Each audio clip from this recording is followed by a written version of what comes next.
তোমাকে পেয়ে আজ আমার জীবন ধরলো। সত্যি বলছো? হ্যাঁ সত্যি। কিন্তু আর কতদিন এইভাবে একা একা থাকতে হবে? আর বেশি দিন নয়, খুব তাড়াতাড়ি আমি তোমার সাথে রাঙিয়ে দেবো। আর তারপর তোমার স্বপ্ন সত্যি হবে। স্বপ্ন? তখন থেকে আপনাকে বলছি যে আপনার ভাইজি এই বাড়িতে আসেনি।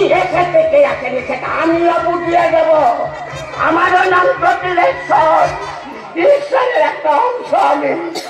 আমার ভাইজি যতদিন না এই বাড়ি থেকে বের হচ্ছে।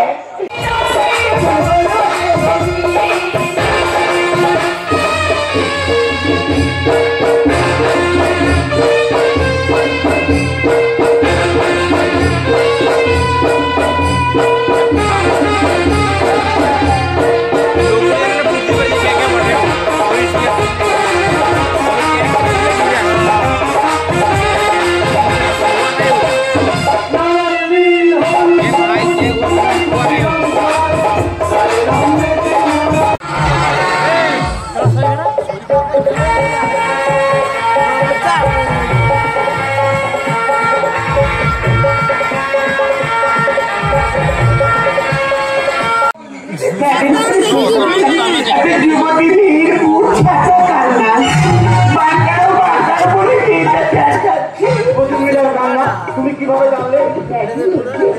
চাই তো খালি চা খাবো বলে দাঁড়ালাম।